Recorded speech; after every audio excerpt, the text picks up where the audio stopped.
BJP ഈ തെരഞ്ഞെടുപ്പിൽ ഒരു ഗെയിം ചേഞ്ചർ ആകുമെന്നോ കേരളത്തിൽ അല്ലെങ്കിൽ അവരൊരു തൂക്കുസഭയ്ക്കുള്ള സാധ്യതയോ ഞാനും കാണുന്നില്ല. കാരണം BJPക്ക് ശരിയാണ്, ക്രമാനുഗതമായ വളർച്ച BJPക്ക് കേരളത്തിന്റെ മണ്ണിൽ ഉണ്ടായിട്ടുണ്ട്. അതിന് ഞാൻ അസിത നിയമസഭാ തെരഞ്ഞെടുപ്പുകളെയാണ് ആധാരമാക്കുന്നതെങ്കിൽ ഞാനത് പാർലമെന്റ് തെരഞ്ഞെടുപ്പിന് ആധാരമാക്കുന്നത്. 2019 BJPയുടെ വോട്ട് ഷെയർ എന്ന് പറഞ്ഞത് 15.56%. അത് 2024 ആകുമ്പോൾ കൂടി 19.26% അവർക്ക് ഉയർത്താൻ കഴിഞ്ഞിട്ടുണ്ട്. തദ്ദേശ തെരഞ്ഞെടുപ്പിൽ BJPക്ക് 14.71% വോട്ടുകൾ സമാഹരിക്കാൻ കഴിഞ്ഞിട്ടുണ്ട്. പക്ഷേ ഞാൻ പറഞ്ഞത് ഈ വോട്ട് ഷെയറിലെ BJP കാണിക്കുന്ന വളർച്ച എന്നതിനപ്പുറത്ത് തന്നെ മറ്റ് നിരവധി ഘടകങ്ങൾ BJPയുടെ കേരളത്തിലെ വളർച്ചയ്ക്കും അവരുടെ വേരുറപ്പിക്കുന്നതിനും അടിസ്ഥാനമായി മാറും എന്നാണ് ഞാൻ കരുതുന്നത്. അതിൽ ഒന്നാണ് അവർ ശ്രമിച്ച ക്രിസ്ത്യൻ ഔട്ട്റീച്ച് എന്ന് പറയുന്നത്.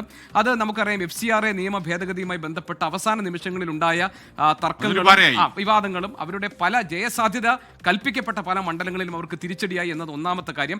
രണ്ടാമതായി ഈ മോദി സർക്കാരിന്റെ വികസന പ്രവർത്തനങ്ങൾ അതിന്റെ തുടർച്ച കേരളത്തിൽ കൊണ്ടുവരാൻ BJPക്ക് കഴിയും. അങ്ങനെ ഒരു ഡബിൾ എഞ്ചിൻ സർക്കാർ എന്നതായിരുന്നു അവരുടെ ഒരു പ്രധാനപ്പെട്ട, കേരളത്തിൽ അവർ കൊണ്ടുവന്ന ഒരു പ്രധാനപ്പെട്ട ആശയം.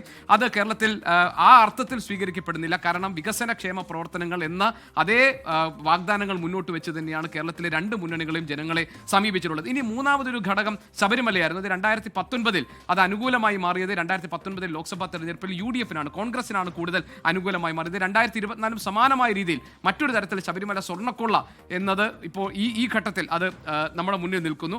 അതും ഒരുപക്ഷെ ആ അർത്ഥത്തിൽ അവർക്ക് ഗുണകരമായി മാറാനുള്ള സാധ്യത കുറവാണ്.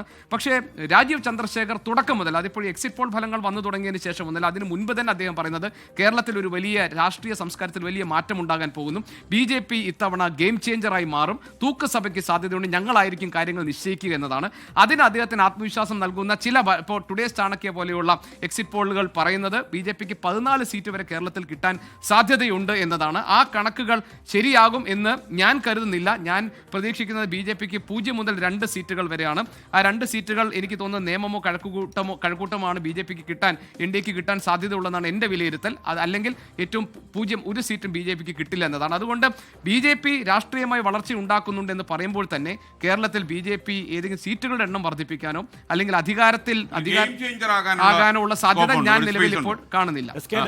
ഈ പറയുന്ന അർത്ഥത്തിൽ BJP ഒരു 4 സീറ്റിന് മുകളിലേക്ക് വരികയും 20% വോട്ട് കേരള നിയമസഭാ തെരഞ്ഞെടുപ്പിൽ പിടിക്കും. ഇപ്പോൾ 20% എന്ന് പറഞ്ഞാൽ എനിക്കൊന്ന് ചാണക്യ 20% ട്രാൻസ്ഫർ ചെയ്താണ് 11 സീറ്റ്. അങ്ങനെ ആവണം യഥാർത്ഥത്തിലില്ല. 20% വന്നാൽ കേരളത്തിൽ പിന്നെ ഈ ബൈപ്പോളാർ പൊളിറ്റിക്സ്, LDF UDF എന്ന ബൈപ്പോളാർ പൊളിറ്റിക്സിന്റെ കാലം കഴിഞ്ഞുവെന്നും പിന്നെ ത്രിമുന്നണി ഈ പറഞ്ഞ സംവിധാനത്തിലേക്ക് കേരളം പോയി എന്ന് വേണം അനുമാനിക്കാൻ. അങ്ങനെയാണെന്നുണ്ടെങ്കിൽ പിന്നീട് കേരളം കാണാൻ പോകുന്നത് അക്ഷരാർത്ഥത്തിൽ ഗെയിം ചേഞ്ചിങ് ആയ രാഷ്ട്രീയം തന്നെയായിരിക്കും. അത് വേറെ വല്ലാത്ത രാഷ്ട്രീയമായിരിക്കും. ഇപ്പോൾ തമിഴ്നാട്ടിലടക്കം DMK നയിക്കുന്ന മുന്നണിയും NDA മുന്നണിയും ഡയറക്റ്റ് നേർക്കുനേർ ഫൈറ്റാണ്. നമ്മൾ ഒരിക്കലും അധികാരത്തിൽ അല്ലെങ്കിൽ ഒരിക്കലും ഒരു പ്രധാനപ്പെട്ട കക്ഷി ആവില്ല എന്ന് കരുതിയെടുത്ത് വലിയ മത്സരം അവിടെ നടക്കുന്നെങ്കിൽ കേരളത്തിലേക്ക് അതുവരെ അധികം സമയം എടുക്കില്ല. അത് ഈ തെരഞ്ഞെടുപ്പിൽ അറിയാം. ഈ തെരഞ്ഞെടുപ്പിൽ ഈ പറയുന്ന 20% എന്ന് പറയുന്ന ഒരു ബെഞ്ച് മാർക്ക് ശതമാനത്തിലേക്ക് BJP ഉയർന്നാൽ അത് കേരളത്തിന്റെ രാഷ്ട്രീയത്തിലേക്ക് ആഴത്തിൽ BJP ഇറങ്ങുന്നു എന്നതിന് BJP യഥാർത്ഥത്തിൽ ആഗ്രഹിക്കുന്നത് ഇടതുമുന്നണിക്ക് ഒരു ഭരണ തുടർച്ച കേരളത്തിൽ കിട്ടണമെന്നാണ്. അങ്ങനെയാണെങ്കിൽ ഭാവി രാഷ്ട്രീയത്തിൽ അവർ ഉദ്ദേശിക്കുന്ന പല കാര്യങ്ങളും നടക്കും. അതുകൊണ്ട് BJP യഥാർത്ഥത്തിൽ ഇപ്പോഴും ആഗ്രഹിക്കുന്നത് CPM അല്ലെങ്കിൽ ഇലക്ഷനിൽ വലിയൊരു സാധ്യതയുണ്ട് എന്നൊരു തോന്നൽ തീർച്ചയായിട്ടും BJPയുടെ മനസ്സിലുണ്ടാകും.